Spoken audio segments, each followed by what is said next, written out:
The morning sun cast long shadows across Broadway in Nashville, Tennessee, as Dorothy Hayes carefully counted the bills in her worn leather wallet one more time. 73 years old, with silver hair tied back in a modest bun and hands that trembled slightly from arthritis, she'd been saving for this moment for 6 months, $347.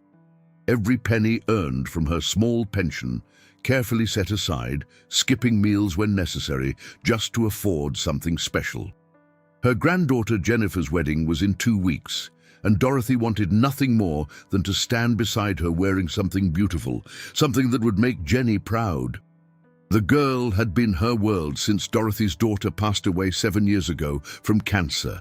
Dorothy had raised Jenny through her teenage years, working double shifts as a nurse until retirement, making sure the girl had everything she needed for college. Now Jenny was marrying a wonderful young man, and Dorothy wanted to look her best.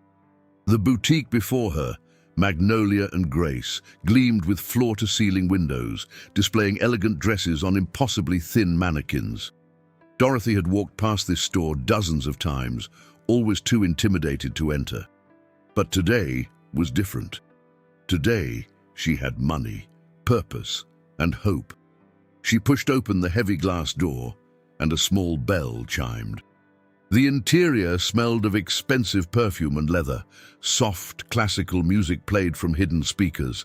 2 younger women in their 30s browsed the racks, their designer handbags casually slung over their shoulders.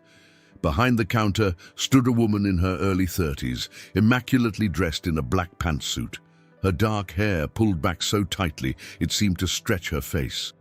Vanessa Crawford looked up from her phone, and her eyes immediately swept over Dorothy, with the practiced assessment of someone who had spent years judging people by their appearance.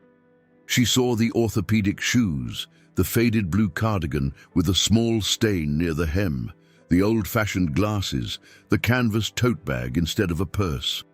Her expression shifted almost imperceptibly from professional welcome to barely concealed disdain. "Can I help you?"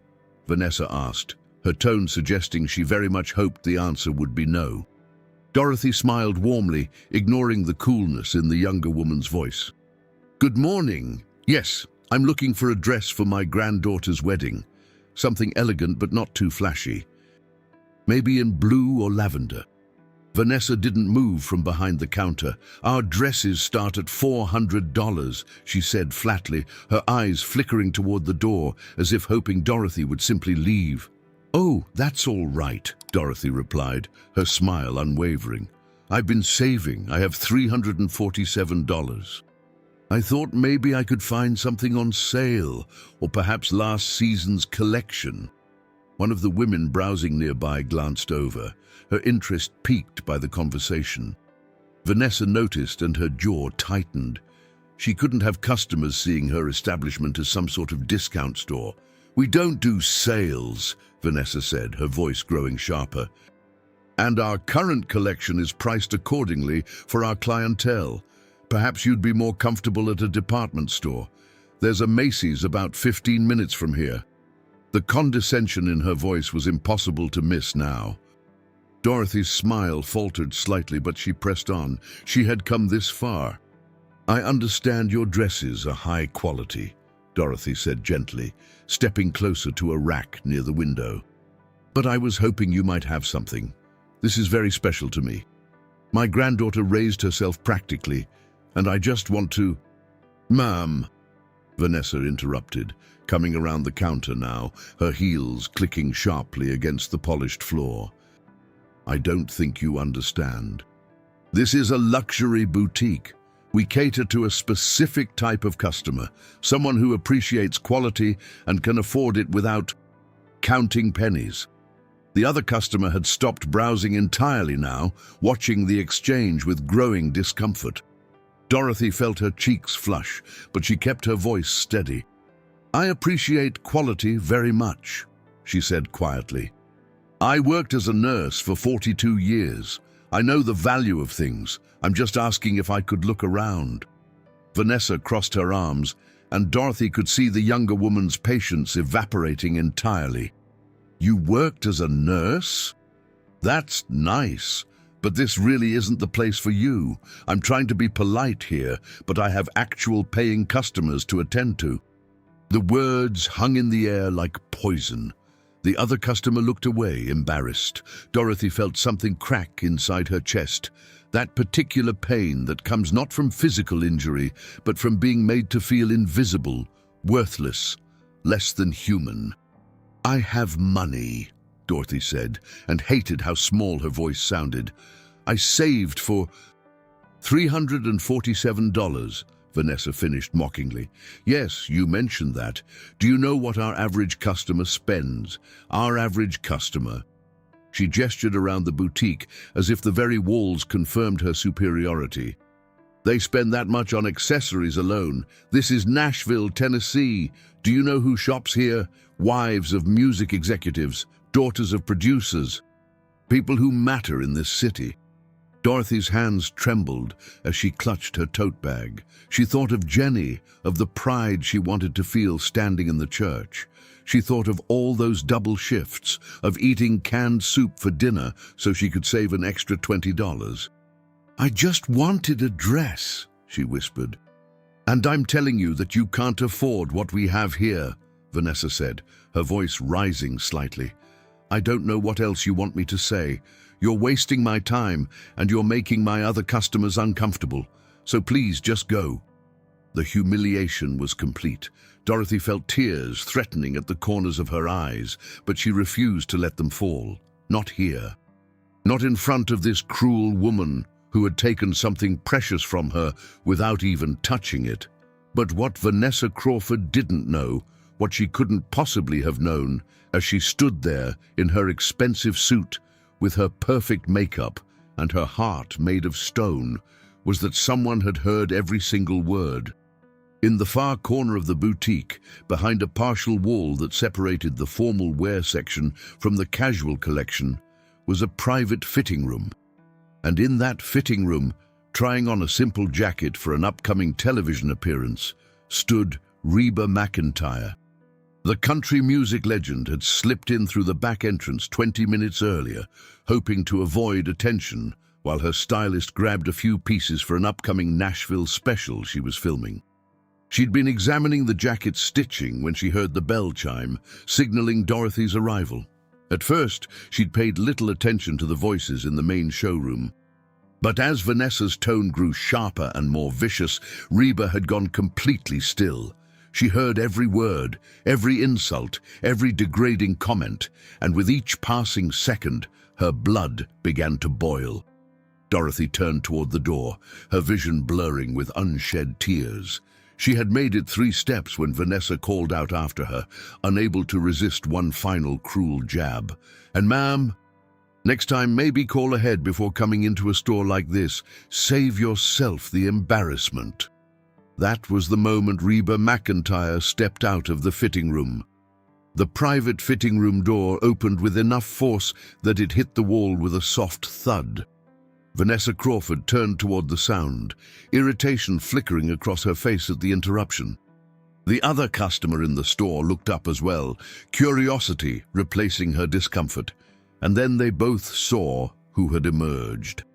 Reba McEntire stood in the doorway, still wearing the jacket she'd been trying on, her red hair catching the boutique's carefully arranged lighting. Her expression was one of controlled fury, the kind of anger that came from years of navigating an industry that often judged women by impossible standards. She had heard everything, and her blue eyes were locked onto Vanessa with an intensity that made the room temperature seem to drop 10 degrees. Dorothy had frozen mid-step, one hand on the boutique's door handle. She turned slowly, confused by the sudden tension in the air. "Did I just hear you correctly?" Reba's voice was quiet, but carried across the space like thunder rolling in from distant hills. She walked toward Vanessa with deliberate steps, her boot heels clicking against the floor, in stark contrast to Vanessa's sharp stilettos. "Did you just tell this woman to save herself the embarrassment of coming into your store?" Vanessa's mouth opened, then closed. Her face cycled through several expressions in rapid succession, Surprise, recognition, calculation, and then a desperate attempt at professional composure. She was staring at one of the most famous women in country music, someone whose face had been on billboards across Nashville for decades, someone who could destroy her career with a single phone call. "Miss McEntire," Vanessa stammered, her voice suddenly an octave higher. I didn't realize you were here. I mean, obviously I would have. We're so honored to have you." "Answer my question," Reba interrupted, taking another step forward. "Did you tell this woman she couldn't afford to shop here? Did you mock her for saving $347? The other customer had pulled out her phone, Dorothy noticed distantly. She was recording. The realization felt surreal, like Dorothy had stepped into someone else's life. Vanessa's face flushed red. "There was a misunderstanding. I was simply trying to direct her to more appropriate. More appropriate?" Reba's voice rose now, genuine anger breaking through her controlled demeanor. "Since when is it appropriate to humiliate another human being for trying to buy a dress for her granddaughter's wedding?" She turned to Dorothy, and her expression softened immediately. "Mom, I'm so sorry you were treated this way. Please, don't leave." Dorothy stood rooted to the spot, her hand still on the door. She looked at this famous woman who had just defended her. Someone she'd listened to on the radio for years, whose songs had gotten her through long night shifts at the hospital, and felt something crack open inside her chest. Not pain this time, but something else. Relief. Validation. The sense that maybe she hadn't been crazy to feel hurt. "I just wanted to look at dresses," Dorothy said, her voice breaking slightly. "I've been saving for 6 months. My granddaughter Jennifer, she's getting married. And I raised her after my daughter passed, and I just wanted—" She stopped, unable to continue. Reba walked over to Dorothy and gently touched her shoulder. "I know, honey, I heard everything. And you have every right to be here, to shop here, to be treated with respect here." She turned back to Vanessa, her eyes blazing. "How dare you? How dare you treat someone like this in my city? Miss McEntire, please, if you'd just let me explain." Vanessa's professional mask was crumbling rapidly.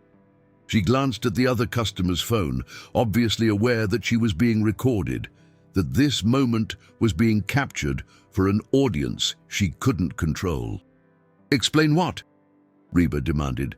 "Explain how you decided someone's worth based on their shoes, their handbag, the amount of money they had in their wallet?" She gestured around the boutique. "You know what I see when I look at this place. I see a store that forgot why it exists. Fashion, real fashion, isn't about excluding people. It's about making everyone feel beautiful." Vanessa tried a different approach, her voice turning pleading. "I've been under a lot of stress. The corporate office has been pressuring us about sales numbers, and I made a mistake. I'm sorry. To both of you, especially to you, Mom." She looked at Dorothy, but the apology sounded hollow, performative. Dorothy could see it in the woman's eyes. Vanessa wasn't sorry for what she'd done. She was sorry she'd been caught, sorry that Reba McEntire had witnessed it, sorry that her actions might have consequences. The customer who'd been recording stepped forward. "I got all of it," she said, addressing Reba and Dorothy. "From the moment she told you to leave. I'm posting this. People need to see how this store treats customers." "No, wait!" Vanessa's voice pitched into panic. "You can't do that. That's defamation. I'll sue. The store will sue." "Truth isn't defamation," the woman replied coolly. "And the truth is what I recorded." Reba turned back to Dorothy. "What's your name, honey?" "Dorothy Hayes," she replied softly. "Well, Dorothy Hayes, here's what's going to happen."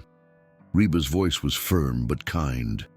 "You're going to pick out any dress you want in this store, any dress, and I'm going to buy it for you as a gift for your granddaughter's wedding." "Oh no!" Dorothy protested immediately.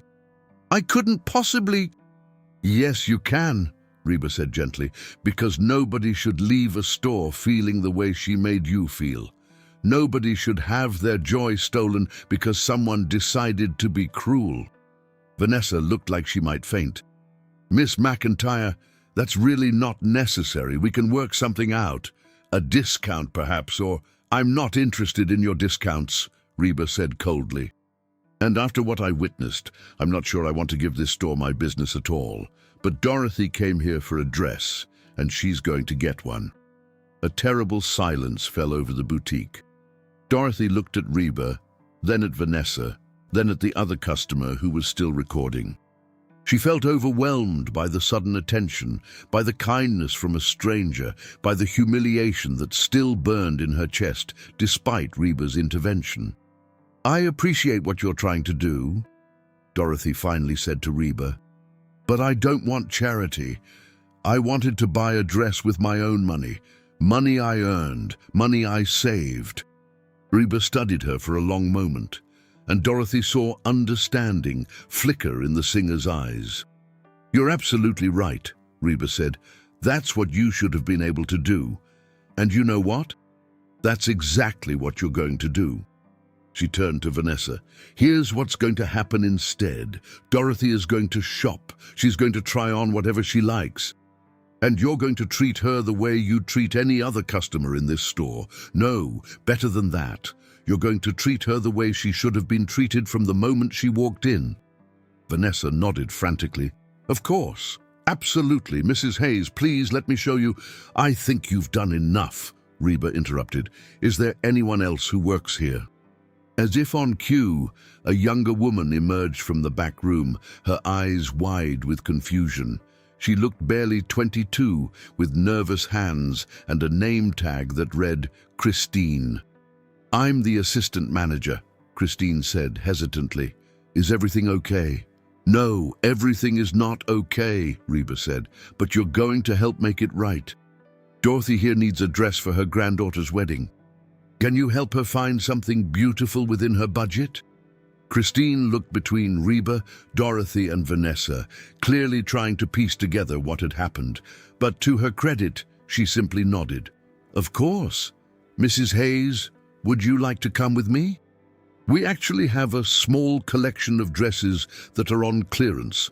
They're last season's designs, still gorgeous, and I think we have several in your price range." Dorothy felt something loosen in her chest.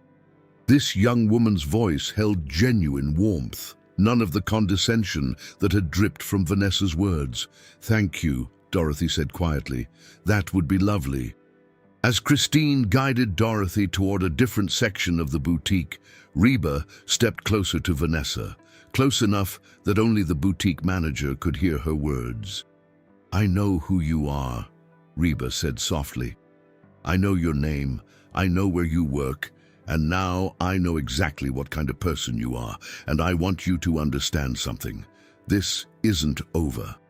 What you did to that woman, the way you treated her, the cruelty you showed, that's going to follow you, because that woman over there," she gestured toward the customer with the phone, "she's posting that video. It's probably already online. And by tomorrow morning, thousands of people are going to know what happened here today." Vanessa's face had gone pale. "Please," she whispered. "I need this job. I have student loans, I have rent."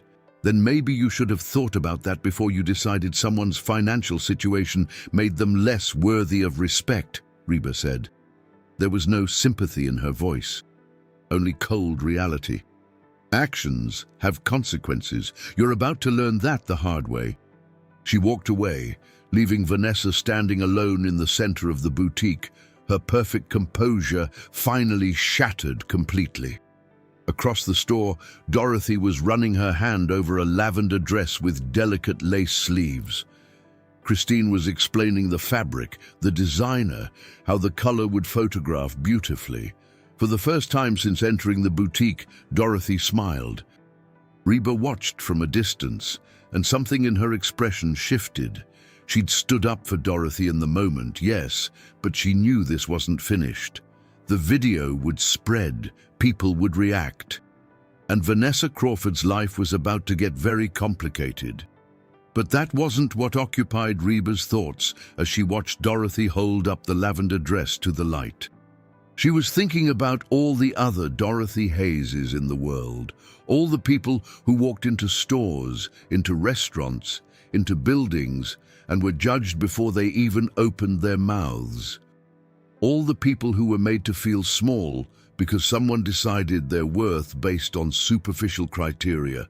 She was thinking about how to make this moment matter beyond just one woman getting a dress. And she was thinking about a phone call she needed to make. The video went viral within 4 hours.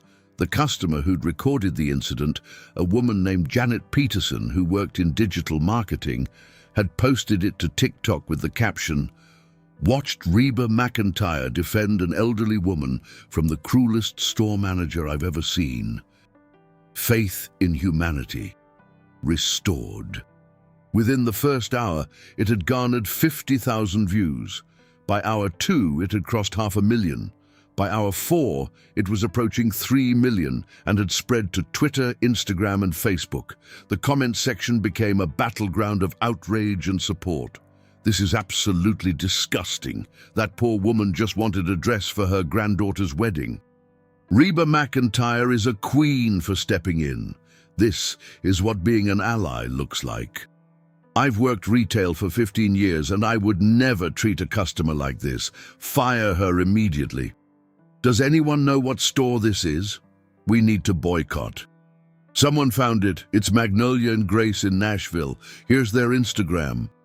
Within 6 hours, the boutique's social media accounts were flooded with thousands of comments demanding accountability. Their Instagram feed, which usually showcased carefully curated photos of dresses and accessories with a few dozen likes each, was now drowning in angry messages. Their Google review rating plummeted from 2 stars to 1.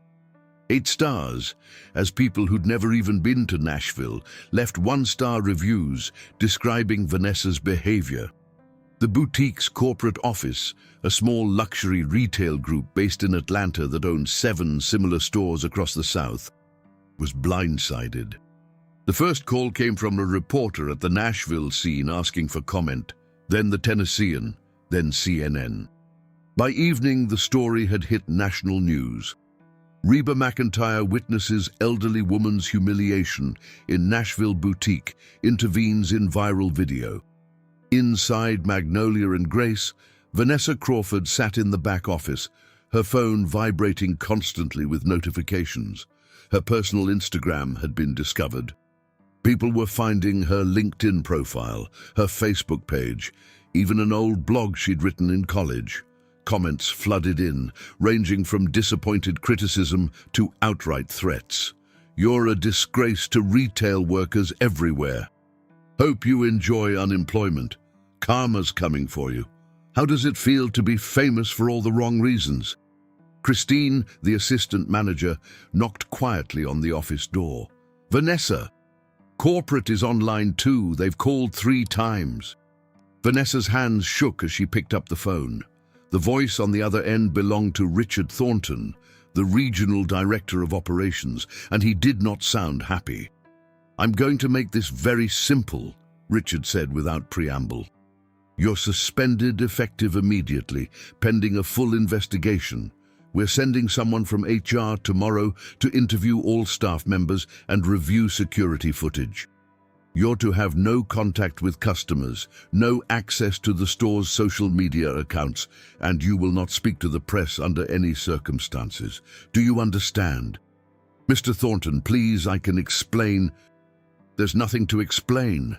I watched the video. We all watched the video. 3 million people have watched the video. You humiliated a customer, you damaged our brand, and you did it in front of Reba McEntire, who has more influence in this city than our entire company combined. So no, Vanessa, I don't want to hear your explanation. I want you to go home, and I want you to pray that when this investigation is complete, you still have a career left." The line went dead. Vanessa sat in the silence of the back office, surrounded by boxes of inventory and filing cabinets, and felt her entire life crumbling around her. She thought about her apartment, the expensive one-bedroom in the Gulch that cost $1,800 a month. Her car payment, her student loans from Vanderbilt, where she'd gotten her degree in business administration and graduated, convinced she was destined for bigger things than retail management. She'd taken this job as a stepping stone, planning to network her way into Nashville's music industry, maybe work for a record label or talent agency. Now her name was permanently attached to a viral video showcasing her worst moment. Her phone buzzed again. A text from her mother. "Just saw what's happening online. Call me. We need to talk about this." Another buzz. Her college roommate. "Is that really you in the video? What were you thinking?" And another, a former boyfriend. "Wow. Always knew you could be cold. But this is something else." The messages kept coming, each one another small wound. Meanwhile, across town, in a quiet neighborhood near Belmont University, Dorothy Hayes sat at her kitchen table with her granddaughter Jennifer, trying to explain what had happened. "Grandma, you're all over the internet," Jennifer said, her laptop open in front of her. "There are news articles about you. Reba McEntire mentioned you by name on Twitter." Dorothy leaned over to look at the screen. Sure enough, Reba had posted an hour ago. "Today, I witnessed something that broke my heart. A beautiful woman named Dorothy Hayes was treated with cruelty and contempt simply for trying to buy a dress. I've been blessed with success in my life, but I remember when I didn't have much. I remember what it feels like to be judged. Dorothy deserves better. We all do. Treat people with kindness. You never know what battles they're fighting. Just respect everyone." The tweet had been liked 847,000 times and retweeted 312,000 times. "I don't understand," Dorothy said softly. "I just wanted a dress." Jennifer took her grandmother's hand. "I know, Grandma, but what happened to you happened to a lot of people. And now everyone gets to see it. They get to see how wrong it was. That young woman is losing her job because of me," Dorothy said, guilt creeping into her voice. "No," Jennifer said firmly. "She's losing her job because of what she did. You didn't ask for any of this. You didn't ask to be humiliated. You didn't ask to be recorded. All you did was walk into a store with money you saved and try to shop." Dorothy's phone rang. It was a number she didn't recognize, but she answered anyway. "Mrs. Hayes, this is Amanda Rodriguez from Good Morning America. We'd love to have you on the show tomorrow to talk about what happened. We can fly you to New York tonight, put you up in a hotel, and we'll have you back home by tomorrow afternoon. Would you be interested?" Dorothy looked at Jennifer, bewildered. "They want me on television." Jennifer raised her eyebrows. "Are you serious?" I don't know what to say," Dorothy stammered into the phone. "You don't have to decide right now," Amanda said kindly. "But this story is resonating with people across the country. Your experience matters. People want to hear from you." After Dorothy hung up, having promised to think about it, 3 more news outlets called within the next 15 minutes. CNN, NBC, The Today Show. Everyone wanted to talk to her. "This is insane," Jennifer muttered, watching her phone light up with messages from friends asking if the Dorothy Hayes in the video was really her grandmother. But the calls and messages weren't all media requests. A woman named Patricia called from Memphis. "I'm 71 years old," she said, her voice trembling, "and last month I was treated the exact same way in a store in my town. I left feeling so ashamed, like there was something wrong with me. But watching that video, hearing Reba McEntire stand up for you, it made me realize I wasn't the problem. Thank you for being brave enough to stay in that store." Another call came from a man in Texas. "My mother is 83. She won't shop anywhere anymore because she's afraid of being judged. I'm going to show her your video. I'm going to show her that she matters." The messages kept coming. Stories of humiliation, discrimination, ageism, classism, people who'd been made to feel invisible, people who'd been judged for their clothes, their age, their accent, their background. Dorothy listened to each one, and with each story, she felt something shifting inside her.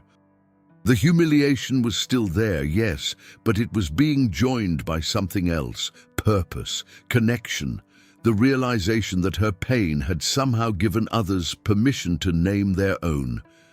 Back at Magnolia and Grace, corporate had sent an emergency crisis management team. They arrived at 8 p.m., 3 people in expensive suits who immediately commandeered the back office and began making phone calls. Christine was interviewed first. She described what she'd witnessed: Vanessa's treatment of Dorothy, Reba's intervention, the aftermath. She showed them the boutique's security footage, which captured everything except the audio. But the body language told the story clearly enough. Vanessa's dismissive gestures, Dorothy's shrinking posture, Reba's confrontational stance. "Has Vanessa behaved this way before?" asked Helen Park, the head of HR. Christine hesitated. "Not exactly like this, but she's made comments about customers who don't look like they can afford our prices. She calls it managing expectations. She told me once that our job was to curate the clientele, that we needed to focus on customers who matched the brand's image." Helen made notes. "Did you ever report this behavior?" "I mentioned it once to the district manager," Christine said. "He told me Vanessa had the highest sales numbers in the region and that I should focus on learning from her." The corporate team exchanged glances. By 11 p.m., they'd made their decision. Vanessa Crawford was officially terminated, effective immediately. A press release was drafted and sent out within the hour. "Magnolia and Grace deeply regrets the incident that occurred at our Nashville location today. The behavior exhibited by our former store manager does not reflect our company values or the way we expect our team members to treat customers. We have zero tolerance for discrimination of any kind. The employee in question has been terminated. We have reached out to Mrs. Dorothy Hayes to offer our sincerest apologies and would welcome the opportunity to make this right. We are conducting a comprehensive review of our training procedures and customer service policies across all locations." But the internet wasn't satisfied with a termination and a press release. People wanted more. They wanted accountability. They wanted change. They wanted to know that this wasn't just one bad employee, but a symptom of a larger problem. Fashion industry insiders began speaking out. A former employee of another luxury boutique tweeted, "This happens all the time. I was trained to judge customers within 30 seconds of them walking in. We had code words for people we thought couldn't afford our products. The whole industry needs to change." A retail consultant published an article. "The Magnolia and Grace incident shows why luxury retail needs a reckoning." Influencers started posting about their own experiences with discrimination in stores. The hashtag "Every Customer Matters" began trending.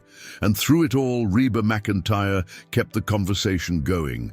She did an interview with Ellen DeGeneres via video call. "What made you step in?" Ellen asked. "I couldn't not step in," Reba replied. "I heard the cruelty in that woman's voice, saw the pain in Dorothy's eyes, and I thought, this is wrong, this is fundamentally wrong. And if I have a platform, if I have a voice that people listen to, then I need to use it to say, this isn't acceptable. Not in Nashville, not anywhere." "Have you talked to Dorothy since?" "I called her yesterday," Reba said, smiling. "Amazing woman. Worked as a nurse for over 40 years, saved countless lives, raised her granddaughter after losing her daughter to cancer. And someone thought she wasn't worthy of shopping in their store because she didn't have the right handbag? It's absurd, it's cruel, and it needs to stop." The interview was watched by 3 million people. 3 days after the incident, Vanessa Crawford sat in her apartment, unemployed and unemployable. Every job application she submitted was met with rejection, sometimes within hours. Her name was too recognizable now, too associated with the viral video. She'd received death threats. Her address had been leaked online. She'd had to temporarily move in with her parents in Franklin, an hour south of Nashville. The internet had not been kind to Vanessa Crawford, and while parts of her recognized that she'd brought this on herself, another part, the part that had been raised to believe success meant climbing over others, that wealth was the ultimate measure of worth, couldn't quite accept it. She crafted a public apology and posted it on Instagram. "I want to sincerely apologize for my actions at Magnolia and Grace. I was stressed and overwhelmed, and I took that out on a customer who deserved to be treated with respect and dignity. I am deeply sorry to Mrs. Hayes and to everyone I've hurt. I'm seeking help to address my behavior and become a better person. I hope that in time I can earn forgiveness." The apology was analyzed, dissected, criticized. People called it performative, insincere, too little too late. Some defended her, saying everyone deserved a second chance. But the overwhelming response was clear. Words weren't enough. And in her small kitchen, Dorothy Hayes continued to receive calls and messages from people whose lives had been touched by her story. People who saw themselves in her. People who'd been made to feel small and were now standing a little taller. Jennifer found her grandmother one evening, sitting at the table, reading through printed emails people had sent. "You okay, Grandma?" Dorothy looked up, and there were tears in her eyes, but this time they weren't tears of pain. "I think so," she said softly. "I think maybe something good came from something terrible." "Are you going to do the interviews? The morning shows are still calling." Dorothy was quiet for a long moment. Then she nodded. "Yes," she said, "because it's not just about me anymore, is it? It's about everyone who's ever been made to feel like they don't belong." What Dorothy didn't know yet, what she couldn't possibly know, was that her story was about to take another turn, because Reba McEntire had made more than just phone calls to television producers. She'd made a phone call to someone from Dorothy's past, and that call was about to reveal a truth that would transform everything. The text message came from an unknown number at 6:30 in the morning, exactly 1 week after the incident at Magnolia and Grace. "Mrs. Hayes, this is Reba McEntire. I know this is early, but I have something important to share with you.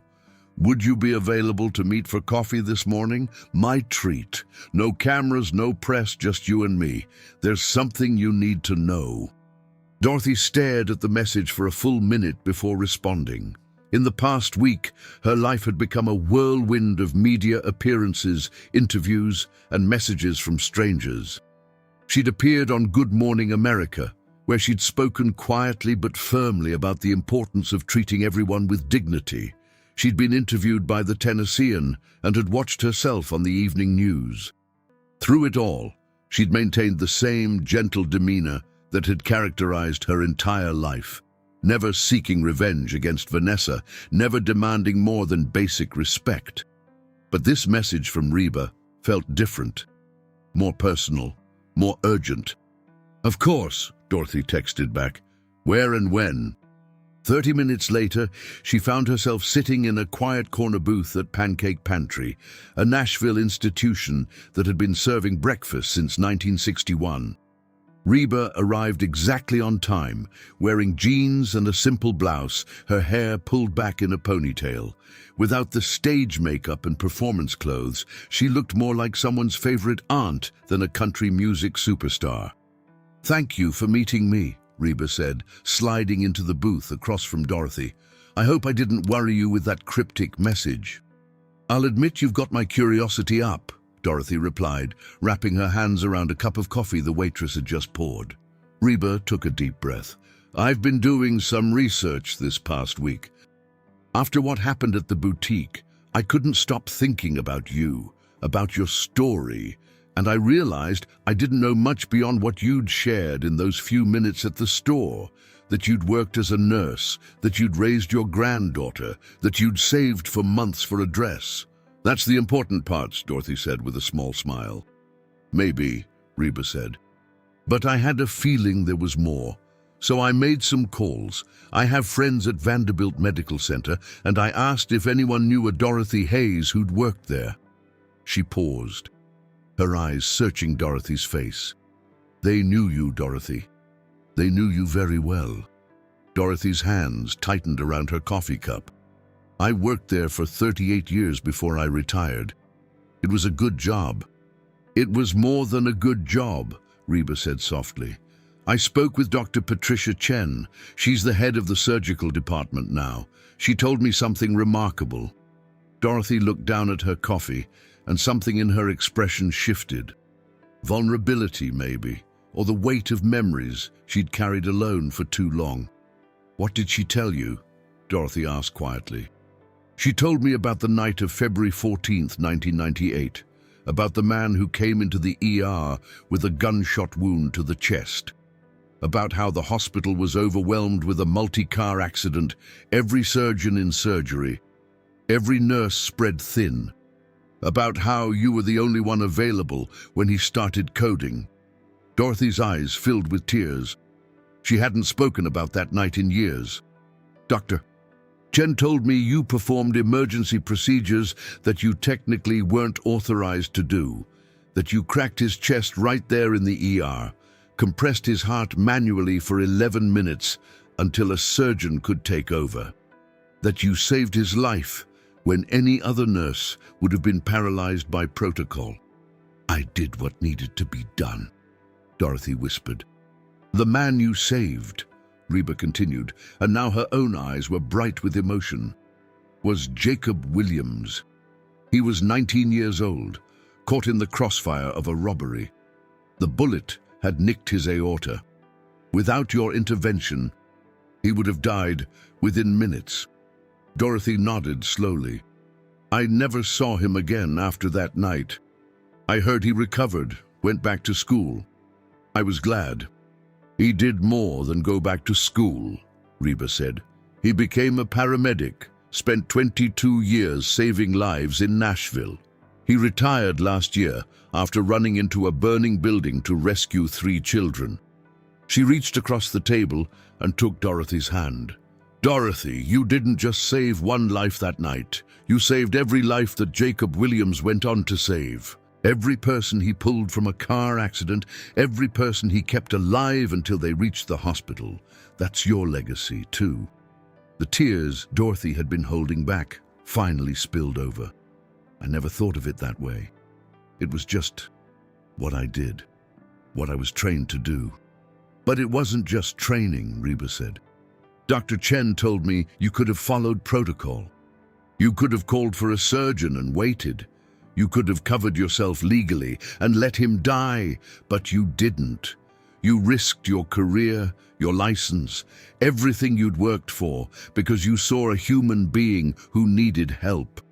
Dorothy wiped her eyes with a napkin. "His mother came to see me a few days later.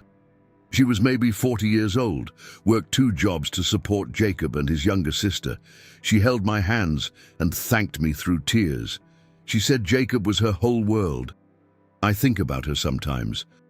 Wonder if she knows her boy grew up to be a hero." "She knows," Reba said. "I called her. Her name is Gloria Williams. She lives in East Nashville. And when I told her what happened to you at that boutique, when I told her that someone had treated you with such cruelty, do you know what she said?" Dorothy shook her head. She said, "That woman has no idea who she was talking to. Dorothy Hayes is an angel on earth. She gave me 30 more years with my son. She gave me grandchildren I never would have met. She gave me a lifetime of memories I never would have had. And then she asked me for your phone number because she wants to see you again." Dorothy couldn't speak. She sat in the booth at Pancake Pantry, a quiet 73-year-old woman who'd spent her life helping others without seeking recognition, and felt the full weight of her impact crash over her. "Why are you telling me this?" she finally managed to ask. "Because you need to know," Reba said simply. "You need to know that the woman Vanessa Crawford saw when she looked at you, someone she deemed unworthy, someone she dismissed as insignificant, was one of the most extraordinary people to ever walk into her store. You need to know that your worth has nothing to do with your handbag or your shoes or the amount of money in your wallet. It has everything to do with who you are and what you've given to this world. She pulled out her phone and showed Dorothy a photograph. It was a family picture, a black woman in her 60s, a tall black man around 40 with kind eyes, a younger woman holding a baby, and 2 teenagers. "This is Gloria, Jacob, his wife Michelle, and their children," Reba explained. "This family exists because of you. These children exist because of you. And this is just one story, Dorothy. One life you saved. How many others were there in 38 years? Dorothy thought about the nights she'd held the hands of dying patients, making sure they weren't alone. The times she'd advocated for patients when doctors weren't listening. The young mothers she'd coached through difficult births, the elderly people she'd treated with patience and compassion when other staff members were too busy. The countless small acts of kindness and care that had defined her career. "I was just doing my job," she said. "No," Reba said firmly. "You were being exceptional at your job. There's a difference." She paused, then added, "I want to do something, if you'll let me." "What do you mean?" "I'm doing a benefit concert next month at Bridgestone Arena," Reba explained. "It's for the Nashville Healthcare Foundation, raising money for medical training programs. I'd like to dedicate it to you. I'd like to tell your story. Not just about the boutique, but about your career, your service, your impact. I'd like to invite Jacob Williams to attend and speak. I'd like to use this platform to show people what real worth looks like." Dorothy's first instinct was to refuse. She'd never sought attention, never wanted recognition. But then she thought about all the people who'd reached out to her in the past week. The nurses who'd written to say they'd been inspired, the retail workers who'd shared their own stories of mistreatment, the elderly people who'd felt invisible until they saw her story. "It's not about me, is it?" Dorothy said slowly.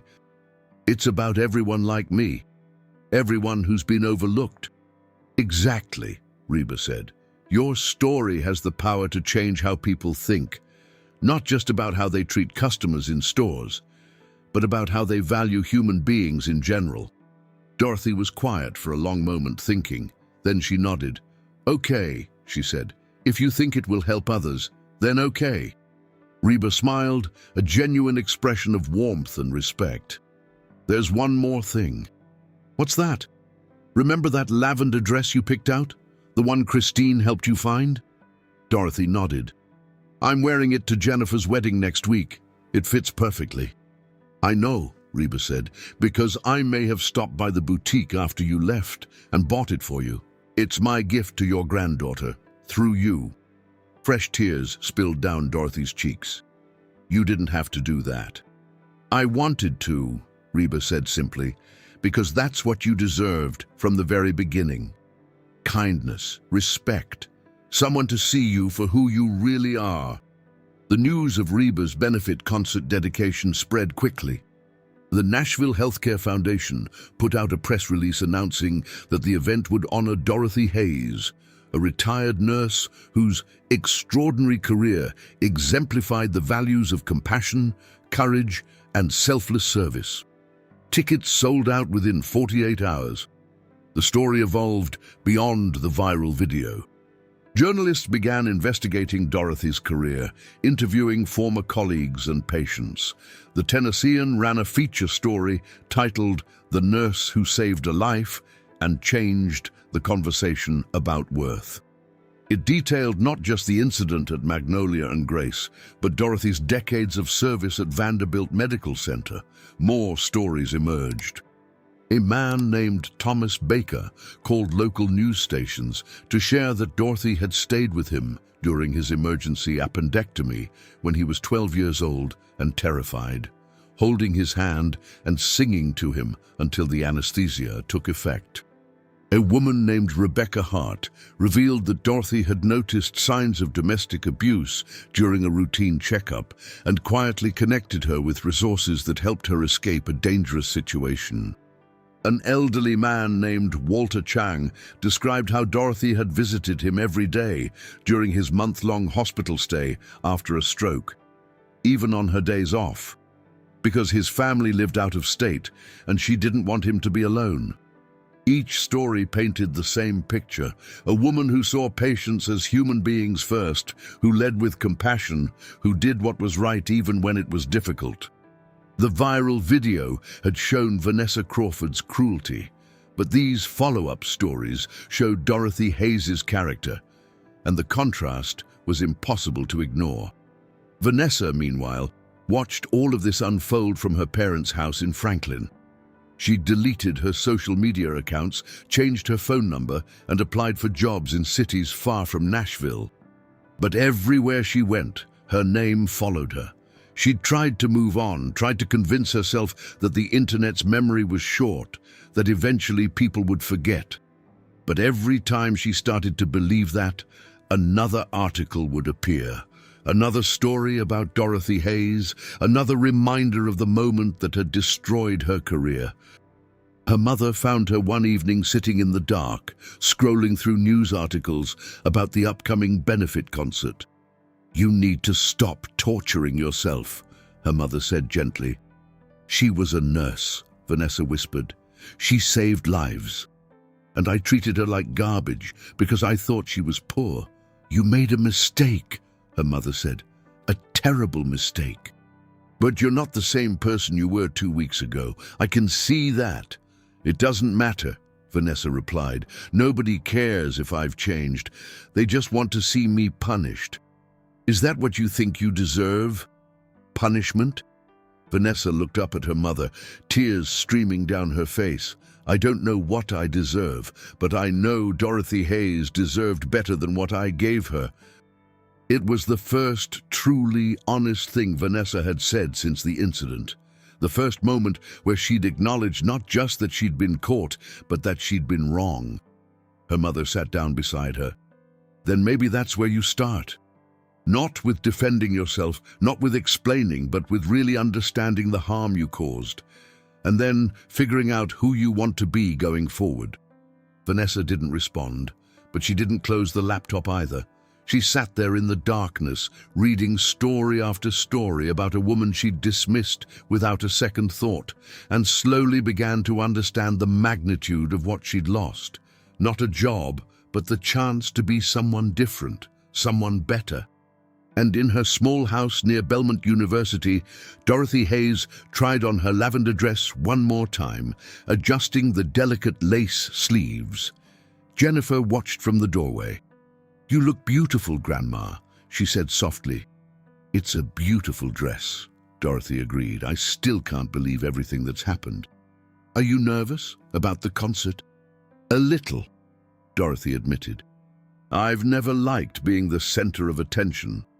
"You won't be," Jennifer said, coming to stand beside her grandmother. "The attention isn't about you, remember.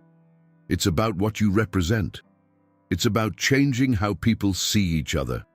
Dorothy looked at her reflection and saw not just an elderly woman in a lovely dress, but the accumulated weight of 73 years of living, loving, serving, and surviving. She saw the nurse who'd saved Jacob Williams. She saw the grandmother who'd raised Jennifer. She saw the woman who'd walked into a store with dignity and walked out with even more.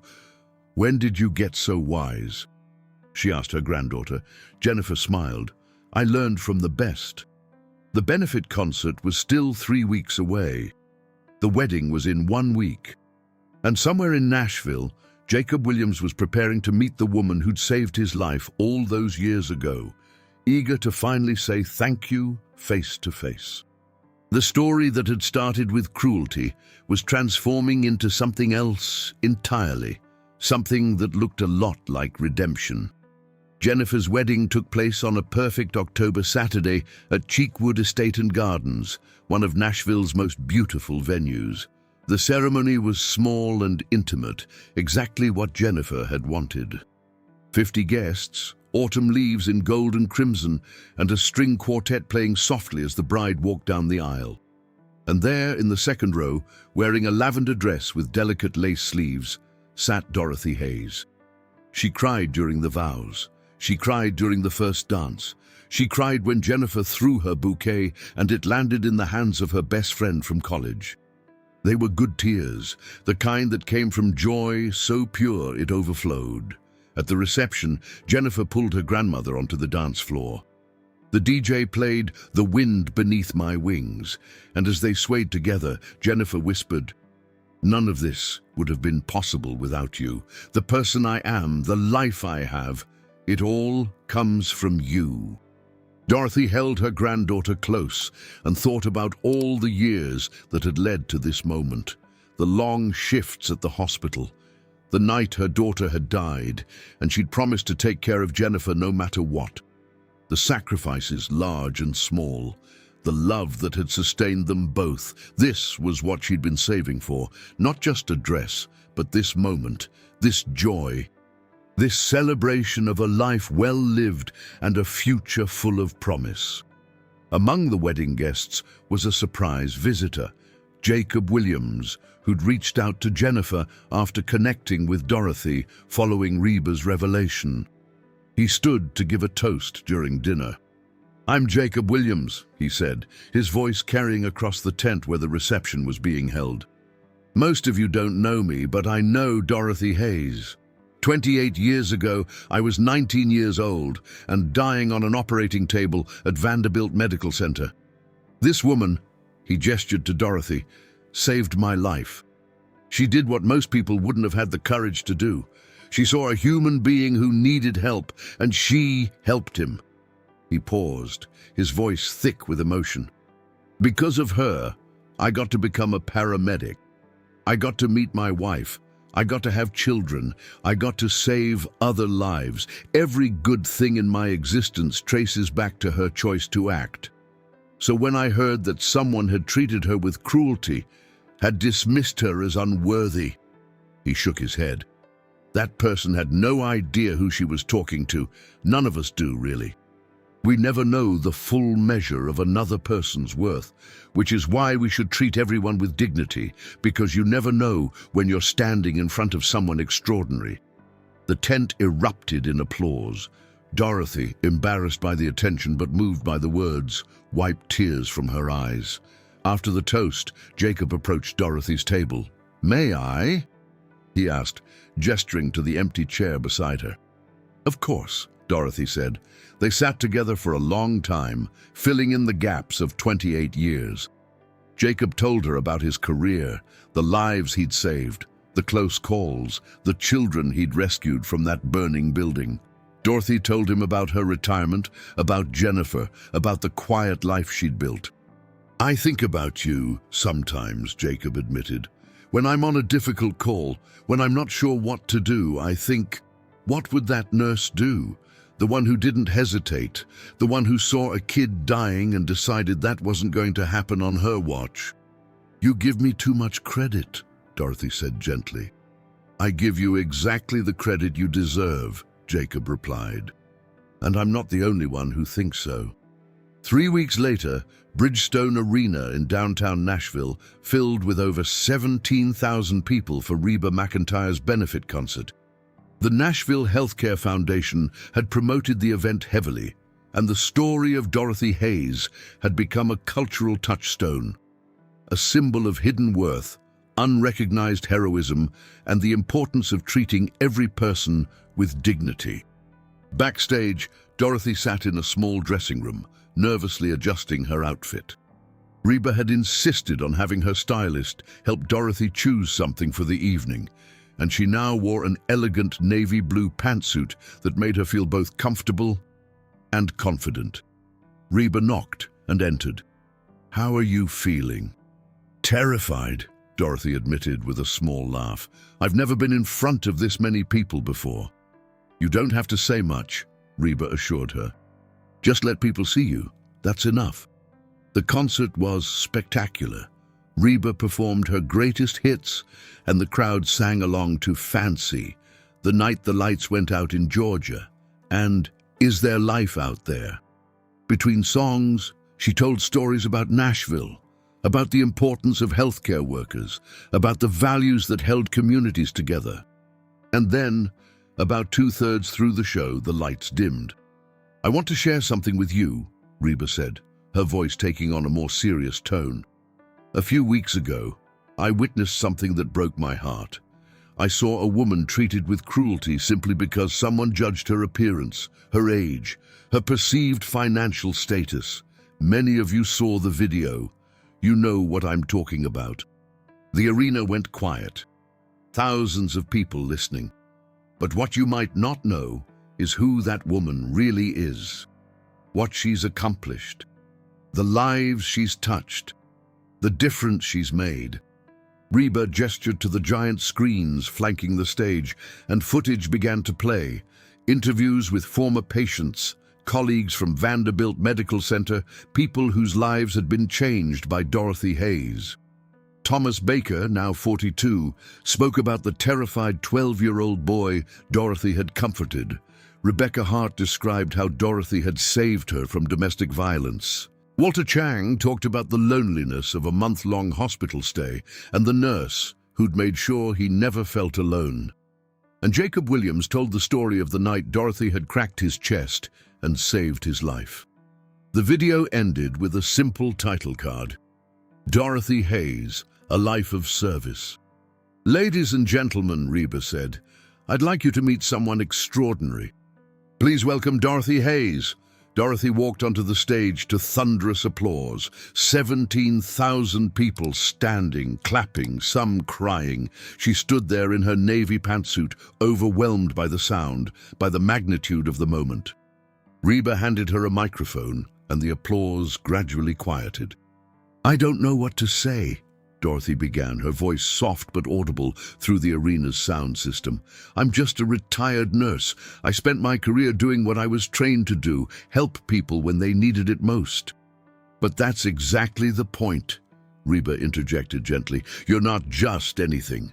You're a woman who dedicated her life to service, who saved lives, who treated every patient with compassion and dignity. And a few weeks ago, someone saw you walk into a store and decided you weren't worth their time because you didn't look wealthy enough." Dorothy nodded, the memory still painful. "I won't lie. That hurt. It hurt to be judged, to be dismissed, to be made to feel small." "But you're not small," Reba said. "You're enormous. Your impact is enormous, and I think that's the lesson here. We never know who we're looking at. We never know someone's story, their struggles, their contributions to the world, which is why we need to treat everyone, with respect and kindness." The crowd erupted in applause again. Dorothy took a breath. "I've received thousands of messages in the past few weeks, from nurses who felt undervalued, from elderly people who've been dismissed, from retail workers who've been treated poorly by customers and managers alike. And the message I want to share is this: your worth is not determined by someone else's perception of you. Your worth is inherent. You matter because you exist, because you're a human being, because you have value that goes beyond your job, your bank account, your appearance." She paused, gathering her thoughts. "That young woman who was unkind to me, I don't hate her. I hope she learns from this. I hope she grows, because we all make mistakes. We all have moments we wish we could take back. What matters is what we do next. How we choose to be better." The grace in her words moved the entire arena. This woman who had every right to be angry, who'd been publicly humiliated, was choosing compassion instead. Reba put her arm around Dorothy's shoulders. "The Nashville Healthcare Foundation is honoring Dorothy tonight with the Lifetime Achievement in Healthcare Service Award. But more than that, we're using her story to launch a new initiative, the Dorothy Hayes Compassionate Care Scholarship. It will provide full tuition to nursing students who demonstrate not just academic excellence, but a commitment to treating every patient with dignity and respect." Dorothy gasped. She hadn't known about this. "We've already raised over $200,000, Reba continued, "and I'm personally donating another $100,000, because this is how we make sure your legacy continues. This is how we turn a moment of pain into lasting change." The applause was deafening. Dorothy stood on the stage, tears streaming down her face, unable to speak. She thought about all the young nurses who would benefit from this scholarship, who would carry forward the values she'd tried to embody throughout her career. Later, after the concert ended and the crowd had dispersed, Dorothy sat in the quiet of the backstage area with Reba, Jacob Williams, and Jennifer. "I still can't believe all of this happened because I wanted to buy a dress," Dorothy said with a tired smile. "It didn't happen because you wanted to buy a dress," Jacob said. "It happened because someone treated you terribly." And Reba McEntire decided that wasn't acceptable. It happened because people saw the video and recognized their own experiences. It happened because your story resonated. "And it happened because of who you are," Jennifer added. "Because when people learned about your life, about what you'd accomplished, they realized that the problem wasn't you. It was never you." The aftermath of the benefit concert brought closure in unexpected ways. Magnolia and Grace underwent a complete restructuring. Christine was promoted to store manager and implemented new training programs focused on inclusive customer service. The corporate office sent every employee through mandatory sensitivity training and revised their hiring practices to prioritize empathy and respect. The boutique started a program called Every Customer Counts, where 10% of all profits were donated to local community organizations serving low-income families. They featured diverse models in their advertising and made a point of showcasing customers of all ages, sizes, and backgrounds. It wasn't perfect, and some critics argued it was performative, trying to rebuild a reputation rather than genuine change. But Christine fought to make it real, and slowly, the store's culture began to shift. As for Vanessa Crawford, her journey was different and more difficult. She eventually moved to Charlotte, North Carolina, taking a job as a sales associate, not a manager, at a mid-range department store. The demotion stung, but it was the only place that would hire her. She worked quietly, keeping her head down, treating every customer with careful politeness. She volunteered at a local women's shelter, working with residents who'd experienced trauma and discrimination. At first, it was just an attempt to rebuild her image, but gradually, through the stories she heard, women who'd been judged, dismissed, abused, and overlooked, something in Vanessa began to genuinely change. She started therapy, working through the beliefs she'd absorbed about success, worth, and status. She confronted the reality that she'd valued appearance over humanity, that she'd internalized a hierarchy that put people like Dorothy Hayes at the bottom. 6 months after the incident, Vanessa did something she'd been too afraid to do earlier. She wrote a letter to Dorothy Hayes. Not a public apology for the cameras, but a private one, handwritten, several pages long. In it, she didn't make excuses. She didn't ask for forgiveness. She simply acknowledged the full weight of what she'd done and explained the work she was doing to become different. "I can't undo what I did," she wrote. "I can't erase your pain or take back my words. But I can promise you this: I will never treat another human being the way I treated you. I will spend the rest of my life trying to be better. Not because I want redemption or because I want people to forget, but because you deserved better. Everyone deserves better." Dorothy received the letter on a Tuesday afternoon. She read it 3 times, sitting at her kitchen table with a cup of tea growing cold beside her. Jennifer found her there. "You okay, Grandma?" Dorothy handed her the letter.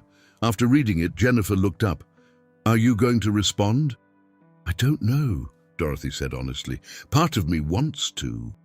Part of me thinks some things don't need a response, that she needs to do this work for herself, not for my approval." "What does your gut tell you?" Dorothy thought about this for a long time. She thought about all the patients she'd cared for who'd made mistakes, who'd lived with regret, who'd needed to know they weren't irredeemable. She thought about grace and second chances, and the difference between enabling bad behavior and acknowledging genuine change.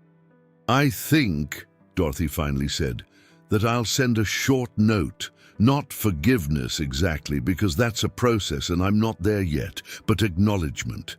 Acknowledgement that I received her letter, that I see she's trying, and that I hope she continues."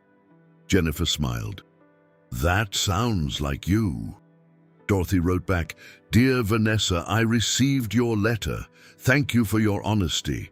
I won't say the harm is erased because it isn't.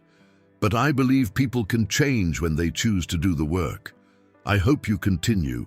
I hope you find peace. I hope you become the person you want to be. That's all any of us can do. Dorothy Hayes." She mailed it the next day, and then she let it go. Vanessa's journey was Vanessa's to walk. Dorothy had her own life to live. A year after the incident at Magnolia and Grace, Dorothy sat in the audience at Vanderbilt Medical Center's annual nursing graduation ceremony. The Dorothy Hayes Compassionate Care Scholarship had now supported 12 students through their nursing programs, and all 12 were graduating today. Each scholarship recipient wore a special purple cord during the ceremony, the same color as the lavender dress Dorothy had worn to Jennifer's wedding. When their names were called, they stood together for a group photo, and Dorothy was invited to join them. 12 young nurses, diverse in background and experience, all committed to the values of compassionate care. As she stood among them, Dorothy felt something she'd never quite felt before. The sense that her career had mattered not just in the individual lives she'd touched, but in a legacy that would continue long after she was gone. One of the graduates, a young woman named Alicia Rodriguez, approached her after the ceremony. "Mrs. Hayes, I just wanted to thank you personally. I came from a low-income family. There's no way I could have afforded nursing school without this scholarship. And the story of how it came to be, your story, it reminds me every day why I wanted to be a nurse, to see people, to treat everyone with dignity." Dorothy hugged her. "You're going to be wonderful, I can tell." "I hope I can be half the nurse you were," Alicia said. "Just be yourself," Dorothy replied. "That's more than enough." That evening, Dorothy sat in her living room with Jennifer, looking through photos from the graduation ceremony. "You know what's strange?" Dorothy said. "If that day at the boutique hadn't happened, if Vanessa had been kind, if Reba hadn't been there, if the video hadn't gone viral, none of this would exist. The scholarship, the benefit concert, the conversations about how we treat each other, all of that came from something terrible." "Do you wish it hadn't happened?" Jennifer asked. Dorothy considered this carefully. "I wish I hadn't been hurt. I wish Vanessa hadn't been cruel. But I can't wish away the good that came from it. Does that make sense?" "Perfect sense," Jennifer said. "It's like what you always told me when Mom died. You said terrible things can break us or break us open, and being broken open means the pain cracks you apart, but it also lets in light, lets in possibility." Dorothy smiled at her granddaughter. "I did say that, didn't I? I must be wiser than I thought." They laughed together, and in that moment, Dorothy felt complete. Not because the pain of that day at Magnolia and Grace had disappeared, it hadn't, but because she'd transformed it into something meaningful, something that would outlast her. 2 years after the incident, Reba McEntire released a song called Worth. It was inspired by Dorothy's story, though it never mentioned her by name. The lyrics spoke about a woman who'd lived quietly, served faithfully, and been overlooked until one moment revealed her true value to the world. The song became a modest hit, not topping the charts, but resonating deeply with a specific audience: nurses, teachers, caregivers, retail workers, service employees, people who felt invisible in their everyday lives. Reba performed it at the Grand Ole Opry, and Dorothy was in the audience. When the song ended, Reba looked directly at her and mouthed, "Thank you." Dorothy nodded back, tears in her eyes, understanding without words being spoken that this whole journey, the pain, the exposure, the transformation, had been about more than just one boutique, one video, one viral moment. It had been about recognizing the worth in every human being, about refusing to let cruelty have the final word, about choosing again and again to see people's humanity even when they didn't see yours. On Dorothy's 75th birthday, she received a package in the mail. Inside was a framed photograph, the 12 nursing scholarship graduates in their purple cords, with Dorothy standing in the center. Below the photo was an engraved plaque. Dorothy Hayes, a life of service, a legacy of compassion.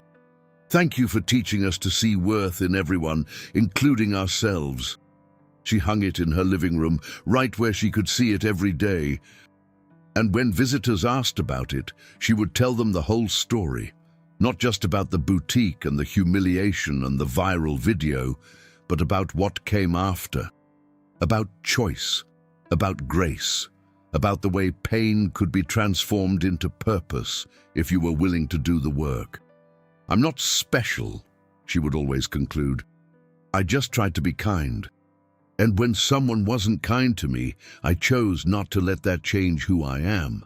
But everyone who heard the story knew the truth. Dorothy Hayes was special, not because she was perfect, but because she'd lived her values even when it was difficult, because she'd turned a moment of cruelty into a movement of compassion. Because she'd shown thousands of people that their worth wasn't determined by someone else's judgment. And in a world that often values wealth over character, status over service, appearance over substance, that was revolutionary. 5 years after the incident at Magnolia and Grace, the Dorothy Hayes Compassionate Care Scholarship had supported 63 nursing students through their programs. The boutique itself had been sold to new ownership and rebranded as Graceful Living, with an explicit mission of inclusive luxury and community service. Vanessa Crawford was working as the director of a non-profit in Charlotte that helped formerly incarcerated women re-enter the workforce. She still carried the weight of what she'd done, but she'd channeled it into genuine service. She never sought publicity for her work, never tried to rehabilitate her image. She simply did the work, day after day, trying to be better. Jacob Williams retired from active paramedic duty and now trained new emergency responders, telling Dorothy's story to every class as an example of courage under pressure. Christine continued managing the Nashville location of what was now Graceful Living, and under her leadership, it became known as one of the most welcoming boutiques in the city, regardless of customer background. And Dorothy Hayes lived quietly in her small house near Belmont University, surrounded by photos of Jennifer's growing family. She was now a grandmother twice over. She volunteered at the hospital one day a week, visited with former colleagues, tended her garden, and lived the same humble, generous life she'd always lived. The viral video still existed on the internet, viewed millions of times. But it was no longer just a story about humiliation. It had become a story about transformation, dignity, and the hidden worth in every human being. When Dorothy passed away at the age of 82, her funeral filled Belmont United Methodist Church to capacity. Nurses, former patients, scholarship recipients, and complete strangers who'd been touched by her story came to pay respects. Reba McEntire delivered the eulogy, her voice breaking with genuine emotion as she described the woman she'd met in a boutique on an ordinary Tuesday. The woman who taught all of them, what real worth looked like. "Dorothy Hayes never wanted to be famous," Reba said. "She didn't seek attention or recognition. She just wanted to buy a dress for her granddaughter's wedding. But when cruelty found her, she responded with grace. When pain found her, she transformed it into purpose. And when the world finally saw her worth, she deflected the praise and pointed to others." She paused, looking out at the packed church. I think Dorothy would want us to remember this. Every person you encounter has a story. Every person has value. Every person deserves to be treated with dignity and respect, not because of what they can do for you, not because of how they look or how much money they have, but simply because they're human. That's the lesson Dorothy taught me. That's the lesson she taught all of us. And if we carry that forward, if we treat each other the way Dorothy deserved to be treated from the very beginning, then her legacy will live on forever. The church erupted in applause, something rare at a funeral, but fitting for a woman who turned a moment of pain into a movement of change. Later, as mourners filed out, they passed a table displaying photographs from Dorothy's life. There was Dorothy as a young nurse in the 1970s, Dorothy holding baby Jennifer, Dorothy with her scholarship recipients, Dorothy at Reba's benefit concert. And there in the center was a photograph of Dorothy wearing a lavender dress with delicate lace sleeves, standing at Jennifer's wedding, joy radiating from her face, the dress she'd been denied the dignity of buying. The dress that had sparked a conversation about worth that would echo long after she was gone. The dress that proved in the end that Dorothy Hayes's value had never depended on whether someone else could see it. It had been there all along,